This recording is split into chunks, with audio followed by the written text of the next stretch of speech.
আজি তোমালোকৰ 12 নম্বৰ যেটো চেপ্টাৰ আছে বীজগণিতীয় ৰাশি সেটো আমি স্টাৰ্ট কৰিম তো চেপ্টাৰটো স্টাৰ্ট কৰাৰ আগতে চেপ্টাৰটোৰ নামটোত কি অৰ্থ আছে মানে বীজগণিতীয় ৰাশি হয় কি আমি প্ৰথমতে সেটো জানিব লাগিব তাৰ পিছত আমি চেপ্টাৰটো অনুশীলনী কৰিম আৰু প্ৰশ্নৰ লগে লগে আমি যিমানখিনি ধৰ্ম থাকে সেইখিনি কৈ যাম তো বীজগণিতীয় ৰাশিত কি হয় তোমালোকে যদি কিতাপখনৰ প্ৰথম যেটো পেজ আছে মানে চেপ্টাৰটোৰ প্ৰথম পেজটো য'ত বীজগণিতীয় ৰাশিৰ গঠন কৈছে তাত পঢ়িলে গম পাবা তোমালোকে তাত কৈছে কি চলক ধ্ৰুৱক আৰু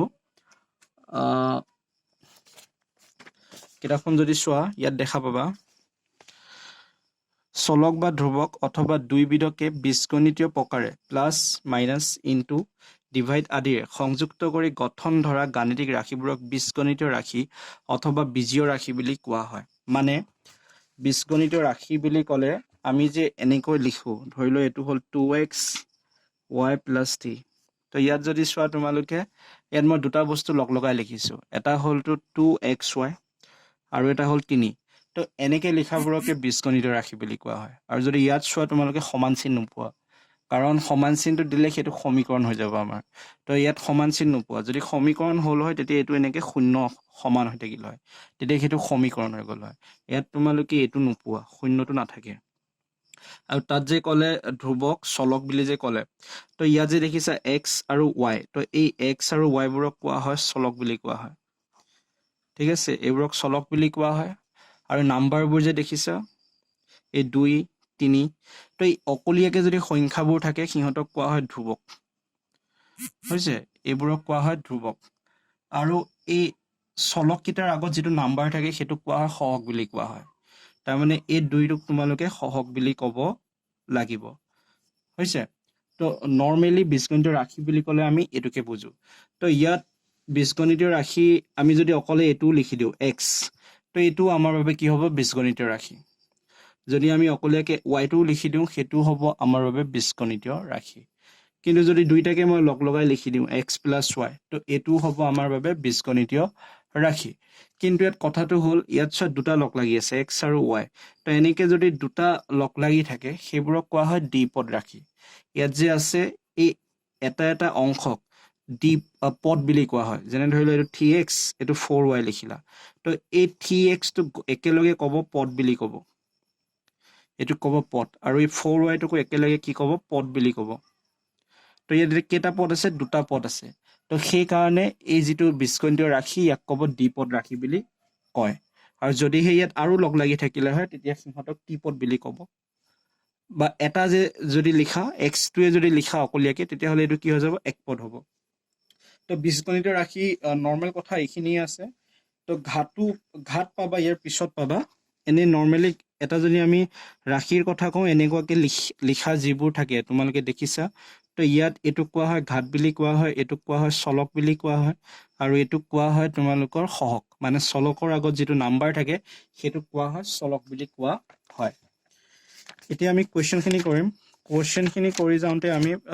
যি লাগে আমি সেইবোৰ পঢ়ি যাম তো প্ৰথম যেটো কোৱেশ্চন কৈছে তাত তোমালোকক বীজগণিতীয় ৰাশি বনাবলৈ দিছে ইয়াত চোৱা তলৰ প্ৰতিটো বাক্যাংশৰ পৰা বীজগণিতীয় প্ৰক্ৰিয়া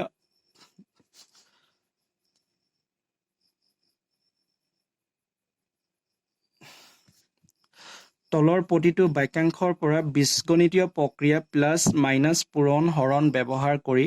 সংশ্লিষ্ট ধ্ৰুৱক আৰু চলকৰ সহায়ত বীজগণিতীয় ৰাশি গঠন কৰা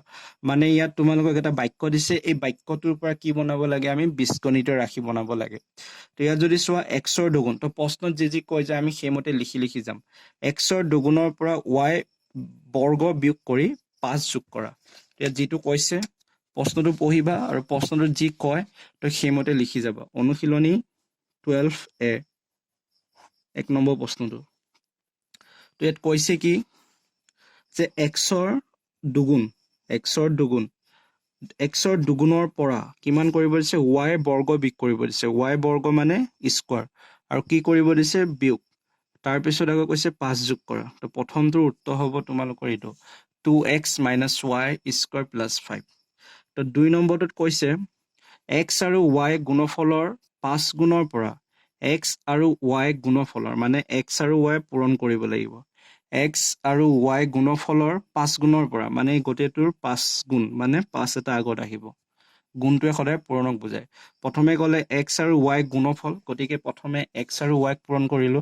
তাৰ পিছত কৈছে x আৰু y গুণফলৰ 5 গুণ মানে x y ৰ 5 গুণ তাৰ পৰা y হ্ৰাস কৰিব দিছে হ্ৰাস কৰা মানে বিয়োগ কৰা তো এইটো হ'ল তোমালোকৰ 2 নম্বৰ প্ৰশ্নটোৰ উত্তৰ তাৰ পিছত 3 নম্বৰটোত কৈছে m আৰু n উভয়ৰে ঘনৰ যোগফলৰ লগত m আৰু n উভয়ৰে ঘন মানে m টো ঘন কৰিব লাগিব n টো ঘন কৰিব লাগিব তাৰপৰা দুইটাকে যোগ কৰিব লাগিব তো m ঘন মানে কিউব n ঘন আৰু দুইটাকে কি কৰিলো যোগ ঘনৰ যোগফলৰ লগত m ৰ বৰ্গৰ পৰা 3 বিয়োগ কৰি যোগ কৰা m ৰ বৰ্গৰ পৰা 3 বিয়োগ কৰি যোগ কৰা তো ইয়াৰ লগত কি কৰিব দিছে m ৰ বৰ্গ কৰি 3 বিয়োগ কৰিব দিছে যোগ কৰিব দিছে তো এইটো হ'ল তোমালোকৰ উত্তৰ প্ৰথমে কি ক'লে m আৰু n উভয়ৰে ঘন যোগফল ক'লে তাৰ পিছত আকৌ m ৰ বৰ্গ কৰি তাৰ পৰা 3 বিয়োগ কৰি যিটো পাবা সেইটো ইয়াৰ লগত কি কৰিব দিছে যোগ কৰিব দিছে তাৰ পিছত আহিলে 4 নম্বৰটো 4 নম্বৰত কৈছে m ৰ বৰ্গৰ লগত n ৰ গুণফলক 3 গুণ বৃদ্ধি কৰি m ৰ বৰ্গৰ লগত m ৰ বৰ্গ মানে স্কোৱাৰ বৰ্গৰ লগত n ৰ গুণফলক 3 গুণ বৃদ্ধি কৰি লগত n ৰ গুণফলক 3 গুণ বৃদ্ধি তো প্ৰশ্নটো এইটো চাই লোৱা অকমান দীঘল হয় কি কৈছে m ৰ বৰ্গৰ লগত n ৰ গুণফলক 3 গুণ বৃদ্ধি কৰি মানে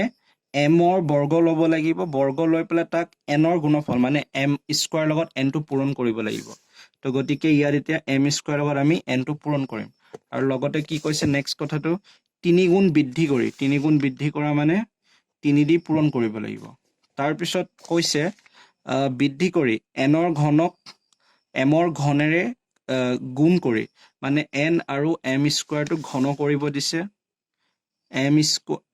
m আৰু n টো ঘন কৰিব দিছে ঘন কৰি পেলাই দুইটাকে গুণ কৰিব দিছে মানে পূৰণ কৰিব দিছে তো এইটো হৈ গ'ল এটা ঘন আৰু এইটো গুণ মানে পূৰণ কৰি দিলো তাৰ পাছত কৈছে 7 গুণ বৃদ্ধি কৰা মানে এইটো 7 দি পূৰণ হ'ব তো এতিয়া কৈছে কৰি পোৱা মানৰ পৰা বিয়োগ কৰা তো বিয়োগ কৰিব দিছে ক'ৰ পৰা বিয়োগ কৰিম এতিয়া m ৰ বৰ্গৰ লগত n ৰ গুণফলক 3 গুণ বৃদ্ধি কৰি n ৰ ঘনক m ৰ ঘনেৰে গুণ কৰি 7 গুণ বৃদ্ধি কৰি পোৱা মানৰ পৰা বিয়োগ কৰা মানে প্ৰথমটো ছেকেণ্ডটোৰ পৰা বিয়োগ কৰিব লাগিব তো এইটো কি হৈ যাব 7 m cube n cube minus 3 m square n তো তোমালোকৰ যিটো বীজগণিতৰ ৰাশি সেইটো হ'ব এইটো মাজতে কমা এটা দিবা তো কেতিয়াবা এনেকৈ পাতিও ল'ব লাগিব এটা লাইনতে কৰিব নোৱাৰিবও পাৰা তাৰপিছত 5 নম্বৰটোত কৈছে x আৰু y যোগফলৰ বৰ্গৰ 17 গুণতকৈ 5 অধিক মানৰ লগত x আৰু y গুণফলৰ বৰ্গৰ 4 কম মান যোগ কৰা তো প্ৰথমে x আৰু y যোগ কৰিব দিছে তাৰপিছত ইহঁতৰ বৰ্গফল ল'ব দিছে আৰু তাৰপিছত 17 গুণতকৈ এইটো 17 গুণ কৰিব দিছে 17 গুণতকৈ 5 অধিক মানে যোগ লগত x আৰু y গুণফলৰ বৰ্গৰ 4 কম মান যোগ কৰা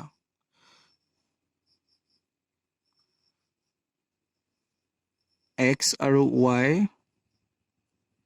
গুণফলৰ বৰ্গৰ 4 কম মান যোগ কৰিব তো এইটো হ'ব এনেকুৱা 5ৰ পৰা 4 গ'লে লাষ্টত বাকি থাকিব +1 এইটো হ'ল +1 হৈছে তো এইটোৱে আছিলে 1 নম্বৰ প্ৰশ্নটোৰ উত্তৰ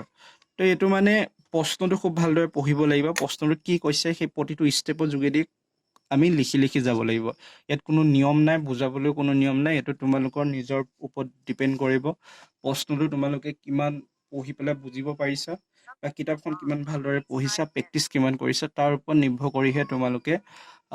এই অংককেইটা কৰিব পাৰিবা সহজ কিতাপটোৰ লগতে কৰিব পাৰিবা কিন্তু এনেকৈ ডাঙৰ কিতাপ অলপ পঢ়িব লাগিব